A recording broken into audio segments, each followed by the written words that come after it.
You don't get that in the library circulation desk. So filming in the Forerunner, 10 out of 10.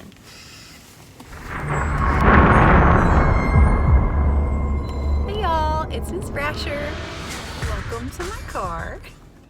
Today I'm watching kids in the library for our first remote Friday or virtual Friday or whatever you want to call it.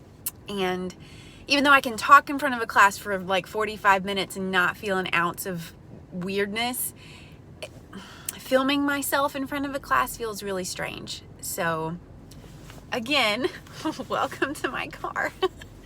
So today I'm actually pulling out a new addition to the library, and that's Maureen Johnson's Truly Devious, which I have to put there because I checked it out to Miss Jones for the weekend, and I promise she'll bring it back by Monday. So if you're actually interested in this after you listen to this book blurb, don't worry, you can check it out Monday. So Truly Devious is a mystery, and to be honest, mysteries are not typically the genre that I immediately reach for, but I thought, it's October, I should really try to read some mysteries or thrillers or horror. And initially my idea was to post a new book blurb every single week of October to give you something new and exciting and scary to look forward to. But then, 2020, so okay, I have nothing else. So Truly Devious is set in the present day, but it flashes back to the early 1900s. It's set at an elite boarding school in Vermont.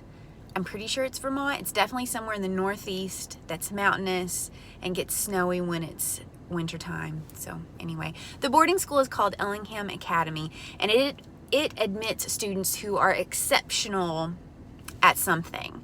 They can be exceptional at acting or music or engineering, or as our protagonist is, she's exceptional at true crime.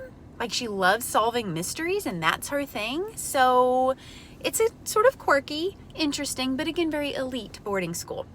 The protagonist, Stevie, specializes in cold cases, and she really wants to solve murders when she grows up. So that's what she's at Ellingham Academy to do.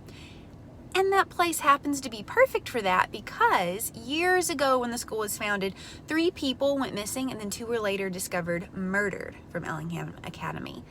Again, Stevie, the protagonist, is determined to be the girl who solves this infamous cold case.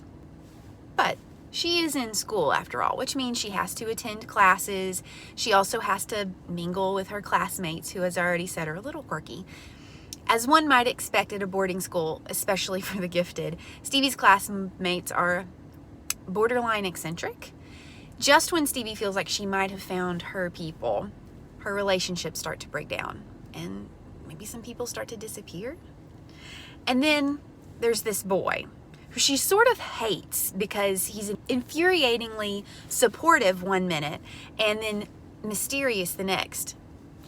But Stevie likes mysteries, doesn't she? Truly Devious follows Stevie for the most part, but it does bounce back and forth, like I said, between the early 1900s and present day. When it bounces back to the early 1900s, it gives glimpses of the previous kidnappings and murders. So you as the reader kind of get the backstory to this infamous American cold case that everybody else sort of knows as part of pop culture. Of course, it's fictional, but you see what I mean. There are moments of Gatsby-like parties during the flashbacks that are sort of mixed with horror, which makes this book really cool and really interesting and definitely scary. I didn't realize it, but I think I might be a fan of mysteries, and this book is what taught me that.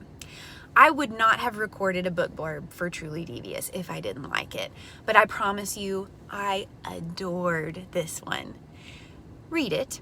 Even if you're not watching this book blurb in October, you should read it. Even if you don't think you like mysteries, you should read it because it turned me.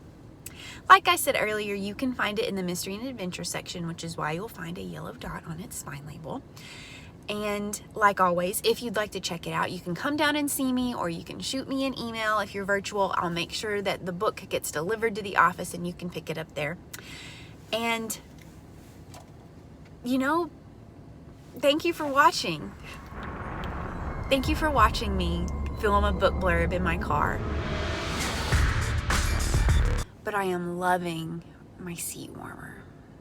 You don't get that in the library circulation desk, so.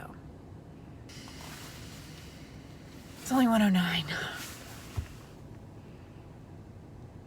Come on, 305.